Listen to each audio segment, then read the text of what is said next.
નમસ્કાર મિત્રો, તમારું સ્વાગત છે અમારી ચેનલની અંદર. અને આજે આપણે વાત કરી રહ્યા છીએ એક એવા વિષય ઉપર કે દાદાનો ચમત્કારનો જે રીતનો ચેલેન્જ કરવામાં આવ્યો હતો દાદાને. તો કમલેશ જાદવે જે રીતે ચેલેન્જ કર્યો હતો, પછી એક ફેસબુક ઉપર અને યુટ્યુબમાં ઘણું વાયરલ એવું કોલ રેકોર્ડિંગ થયું હતું દેવરાજભાઈનું, કે જે એમને દાદા વિશે બોલ્યા છે અને એમને બી ચમત્કારનો ચેલેન્જ કર્યો હતો દાદાને.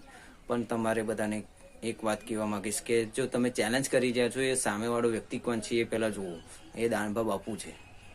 અને જે દાનબા બાપુ છે એ કોઈ નાની મોટી હસ્તી નહીં કે તમે તેમને ચેલેન્જ આપી દો છો.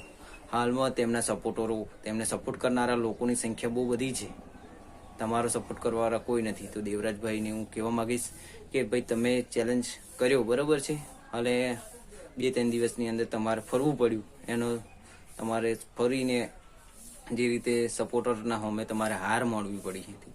કારણ કે જે માણસના જેટલા સપોર્ટર હશે એ માણસની જીત થશે. જેમ ચૂંટણી અંદર તમારી પાસે જો વધારે વોટ હશે તો તમારી જીત થાય અને સામેવાળાની હાર થાય છે. એ જ રીતે આની અંદર બી તમારી જોડે આવું થશે. અને આવું થયું કારણ કે તમારી સપોર્ટમાં ઓછા લોકો આવ્યા અને દાનબા બાપુની સપોર્ટમાં બધા બહુ લોકો છે. હું બી સપોર્ટ કરું છું દાનબા બાપુને, કારણ કે આજકાલ જે દારૂ પી રહ્યા છે, આપણી નવી જનરેશન જે રીતે દારૂ પી રહી છે ને, એવી જનરેશનને દાદા સુધારે છે. એ ગમે તે રીતે પણ હા, સુધારો લાવી રહ્યા છે. કારણ કે ગુજરાતની અંદર દારૂબંધી હોવા છતાંય ઘણા લોકો દારૂ પીવે છે અને ચોરી રીતે દારૂ વેચે પણ છે. તો એ વાત અલગ છે. અને તમે જે આ રીતનો આજે દાદાનું કીધું કે પડકાર ફેંક્યો તમે દાદાને, કે ચેલેન્જ આપી દીધી હતી, તો હું તમને કહેવા માંગીશ કે ભાઈ, માણસ કોણ છે એ જોવું પહેલા. કારણ કે તમારે સપોર્ટમાં કોઈ નહીં આવે અને તે દાદાના સપોર્ટરો કેટલા બધા છે, મોટા મોટા લોકો બી હશે. એ તમારા ઉપર ફોન આવશે એટલે તમારે પાછા પગલાં લેવા જ પડશે. અને એવું જ બન્યું છે. તો તમારે જો આ વિડીયો પૂરો જોજો. અને જે એનું કોલ રેકોર્ડિંગ વાયરલ થયું છે પછી વારનું, જે પહેલું હતું એના પછીનું રેકોર્ડિંગ થયું છે, દેવરાજભાઈનું કોલ રેકોર્ડિંગ છે. તો આ કોલ રેકોર્ડ પણ તમે થોડું સાંભળજો. હવે તમારું બાયું બહાનું હાલે ને તમે ચેલેન્જ ફેંકવા જાવ તો તમે એવું નથી થતું કે આપણું ઘરે હાલતું ન હોય તો આપણે ફેંક ન કરાય? ના ઈ નહોતું કઈ બાયુનું કે કોઈનું કઈ નહોતું. બરોબર. બીજા નંબર ને શું હતું કે દેવરાજભાઈ જો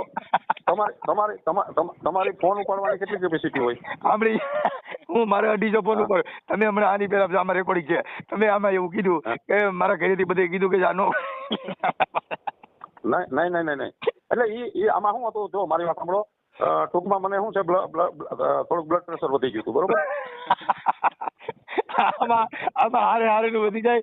મારા ભીમની ગોવાલનમાં વાંધો પડ્યો ને તો એ ફોન ચાલુ હતા. અત્યારે એક દિવસના 250 ફોન આવે છે ને બધાને ઉપાડું છું. કોઈ માથા ફરે ના આવે, કોઈ હારા માણા ના આવે, કોઈ સન્યાસી ના આવે. હવે હારો માણા આવે. આપણે જેટલા હારા માણાના, મારી વાત સાંભળો, જેટલા હારા માણાના ફોન આવ્યા ને એને બધાને વ્યવસ્થિત આપણે જવાબ આપ્યો. બરોબર. મને સાચી કે મારું બ્લડ પ્રેશર વધી ગયું. રાતે મનસુખભાઈ રાતે 2 વાગે આમાં ઈ રાતે માલ ઉતરે ને, ઈ જે 2 વાગે ફોન કરે ને, એને હમી હાથમાં પીધું હોય એટલે પેલા નીંદર ચડી ગયો. પછી 2 વાગે માલ ઉતરે એટલે તરત જ ફોન કરે, હું ભાઈ તું દાનબા બાપુ કહેતો હતો. પણ ઈ ખરેખર એ દાનબા બાપુનો શિષ્ય હોય, પણ એને રાતે પીધું હોય અને એને ઉતર્યા પછી એને ફોન કર્યો. નકર 2:30 વાગે માણસ ઉઠે નહીં. અને પાછું વધારે અધૂરામ પૂરું શું થયું, હવે તમને આવ દિલની વાત કહી દઉં ને કે ડાયાબિટીસ થોડીક વધી ગઈ અને બ્લડ પ્રેશર વધ્યું. સમજ્યા? આ સેલેજ ફેંકવા જાશે એટલે એને બધાને ડાયાબિટીસ, બ્લડ પ્રેશર વધી જાય. એટલે તમારો દીકરો મને બહુ વારે દેવામાં આવી ગઈ થવું હોય થાય. એટલે આવો આનંદ બહુ કે તો આમાં હું છે. હવે તમે મારે સાંભળો, જો સરલભાઈ મોરીને પૂછી લો તમારે ડાયાબિટીસ કે બ્લડ પ્રેશર છે કે નહીં. પછી મધુભાઈ કાકડિયાને પૂછી લો, એને ડાયાબિટીસ કે બ્લડ પ્રેશર વધી જતું નથી ને? નકર હું આમાં ગમે ત્યાં ક્યાંક આવો પ્રોબ્લેમ આવી જાય. કમલેશ જાદવના બ્લડ પ્રેશર કે ડાયાબિટીસ નથી. વધારે પ્રેશર કેમ આવ્યું કે એના બધાને ફોન બંધ થઈ ગયા. કેના? એ બધા ફોન બંધ કરી દીધા. એટલે તમારું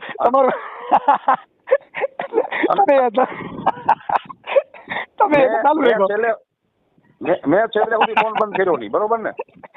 એટલે કમલે દાદા સ્વિચ ઓફ કરી દીધો હતો. હા, એનો ફોન સ્વિચ ઓફ હતો. પછી મધુભાઈ કાકડિયાનો એનો વચ્ચે મારી હારે વાત કરી લેતા. મને કે ભાઈ 500 ની ઉપર ફોન આવ્યા. બોલો ભાઈ કે મને 500 ની ઉપર આવ્યા. મેં કીધું ભાઈ મારે તો જો કાયમી આવે ને ચાલુ છે. એમ નહીં, તમારી વાત તમારી હારે વાત કરી પછી ફોન બંધ કરી દો અને તમે ચાલુ રાખ્યો. હા અને બીજા નંબરની અંદર હું હવે અમારું છે સંયુક્ત પરિવાર, બરોબર? હા. પણ હવે તમે ક્યાંય મારે સાંભળો, તમે મને એવું કહી દો કે હવે હું ક્યાંય ચેલેન્જમાં નહીં જાવ એવું કહી દો. પછી વિડીયોને લાઈક કરી દેજો, ચેનલ સબસ્ક્રાઇબ કરી લેજો અને કોમેન્ટ જરૂરથી કરજો કે દાન બાબુ એટલે શું.